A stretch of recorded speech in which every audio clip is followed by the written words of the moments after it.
थांबा, तुमचं नाव सांगा, काय काय तुमचं नातं लागतं ते सांगा, कार्यकर्ता असेल ते.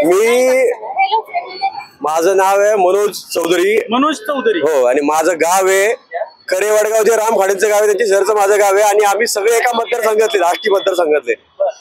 आम्ही आष्टी मतदारसंघामध्ये काम करत असताना आम्हाला ज्या पद्धतीने हे सगळ्या गोष्टी म्हणजे आम्हाला ज्या पद्धतीने आम्ही फेस करायला लागतात त्या गोष्टीबद्दल मी सगळ्या चर्चा करतो.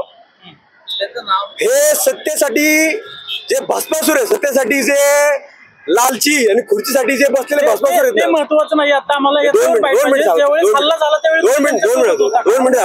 मला पूर्ण बोल तुम्हाला माहिती. मनोज चौधरी आणि 2014 पासून आम्ही गोपीनाथ मुंडे साहेबांबरोबर काम केलेलं आहे आणि आम्ही सगळे एकत्रच काम करणारे लोक आहेत.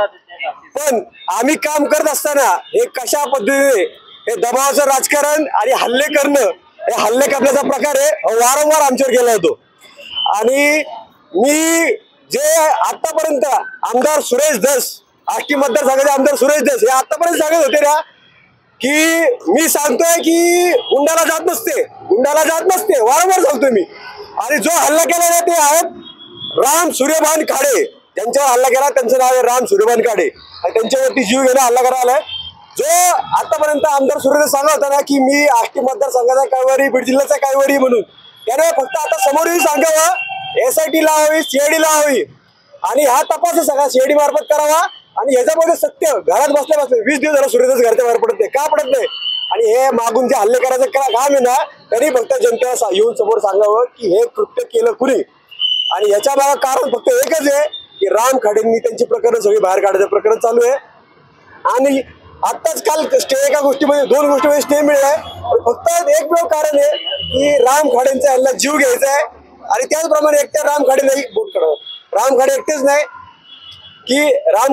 नाही पण त्या ठिकाणी जेवढे लोक हे भस्मासूर जे संपवायला, म्हणजे भस्मासूरचे हे सत्तेची खुर्ची मागे बसले होते, यांना संपवण्यासाठी जेवढे लोक प्रयत्न करा सगळ्याला संपवण्यासाठी सुरेश धसच्या चौकशीची मागणी करतात तुम्ही. माझं स्पष्ट म्हणणं आहे की आमदार सुरेश धस SIT आणि CIDचं जे बालबोला महाराष्ट्रभर घेतलं होतं 100% माझी, मी तुम्हाला गॅरंटी नाही, आमचं रोजचं तिथं वागणं आहे, आम्हाला रोजचं माहिती आहे. आमदार सुरेश धस आणि सुरेश धसच चौधरी साहेब, रात्री किती वाजता हल्ला झाला त्यांच्या सोबत होता का?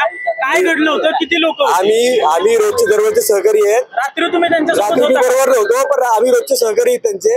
ही घटना आम्हाला मी 20 दिवस झालं सूर्यधसला आवाहन करतोय तब्येतीबद्दल. मी आता वरती येऊन सगळ्या गोष्टी बघतोय तब्येतीचा. हो, जीव घेण्याचा पूर्णपणे त्यांची बोटं मोडली आहेत पूर्णपणे, त्यांना एकदम म्हणजे 10 ते 12 लोकांनी यांनी.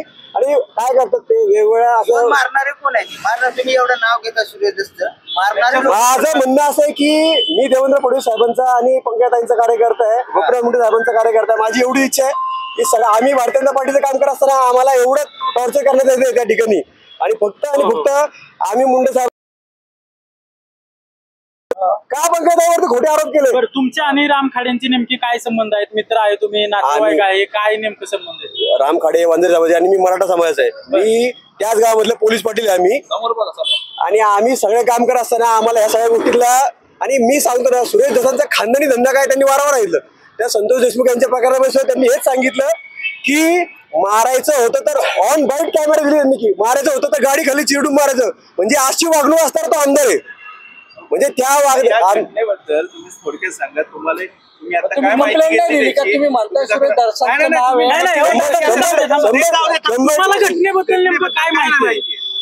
राम खाडे यांच्यावरती रात्री जीवघेणा हल्ला करण्यात आला. त्याच्यामध्ये गणी अब्दुल गनी होते सर, अजून 2-3 जण त्यांच्या गावातली होती. आणि ते हॉटेलमध्ये बसले असताना त्यांच्यावर पाळत ठेवण्यात आली आणि पाळत ठेवून हा हल्ला करण्यात आला. आणि घरात बसून यांनी मस्तपैकी कृत्य रंगवलं आणि रंगवून यांनी मस्तपैकी त्यांच्यावरती हा सगळा प्लॅन करून त्यांचा जीव घेण्याचा प्रयत्न केलेला आहे.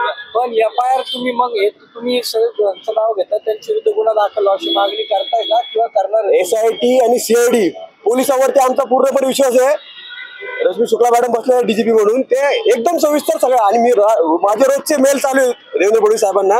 रोज प्रत्येक गोष्टीचा आढावा मी आष्टी मतदारसंघाचा देतो की काय चाललंय आष्टी मतदारसंघामध्ये. फक्त आणि फक्त आम्ही जनतेसाठी काम करतोय आणि जनतेसाठी लढतोय म्हणूनच आमच्यावरती हल्ले हे असे करण्याचा प्रयत्न. आणि राम खाडेंना यापूर्वी जीव घेण्याचा प्रयत्न आमच्या मध्ये सुरेश धस आमदार हा आमचे जीव घेण्याचा प्रयत्न करतात. हा माझी रोजचे मेल आहेत सगळ्यांना. तुमच्या जीवाला धोका आहे का? हो, माझ्या तुमच्यासारखे किती लोक आहेत त्यांच्या जीवाला धोका? जेवढे सुरेश धस यांच्या विरोधामध्ये तिथे राजकीय सामाजिक काम करतात. आणि काय केलं होतं, मानसिक शारीरिक आर्थिक दृष्ट्या पूर्णपणे त्यांचं खच्चीकरण करायचं. आणि काल एक जामगावमध्ये अजून एसटी समाजाचे चांभार समाजाची व्यक्ती त्यांचा असाच मानसिक छळ करून त्यांच्याच गावात जामगाव त्यांच्याच गावात त्याच गावामध्ये अक्षरशः त्या व्यक्तीचा पुण्यामध्ये हॉस्पिटलमध्ये मृत्यू झाला. मानसिक छळाला हे करून स्वाभिमानी लोकांचा असा रोज जीव घेण्यात येतोय. आणि हे आम्ही जे सांगतोय ना, फक्त ह्या प्रकरणामध्ये SIT आणि CID यांनी पूर्णपणे याच्यामध्ये सगळा तपास करावा. आणि आमचं जे आम्हाला राम खाडेंना यापूर्वी पोलीस सुरक्षा दिली होती का? काय काढून घेतले? काय झालं होतं? काय होतं तिथे त्या ठिकाणी काय होतं, लोकलला भारतीय जनता पार्टीचं आम्ही काम करतो, पण लोकलला राम खाडे हे जे हे सुरेश त्यांच्या त्रासाला कंटाळून त्यांनी पक्ष बदलला कुणी? राम खाडेंनी. आणि त्याच्यामुळे काय केलं, मग हे सत्तेच्या दबावामध्ये त्यांचं संरक्षण थोडंसं काढण्यात आलं. काय होतं, लोकल लेवलला आमदार म्हणजे सुरेश दसांना राम खाडेंना संपवायचंच होतं असं म्हणणं आहे तुमचं? हो. आणि आता 4 वेळा हल्ले झाले राम खाडेंवर. आष्टी पंचायत समिती समोर झालेत, तहसील समोर झालेत, 10 वेळा हल्ले झाले त्यांच्यावर. देवस्थानच्या प्रकरणामध्ये राम खाडेंनी सगळं मोठं प्रकरण काढलं होतं. आणि आता ते जमिनीचं त्यांचं एक काढलं की शासकीय जमिनीवरती कॉम्प्लेक्स उभं करत होते. तर त्या संदर्भात एक प्रकरण कालच त्यांच्यावरती हे झालं. त्याच विषयी सगळ्या गोष्टी त्यांच्यावरती हल्ला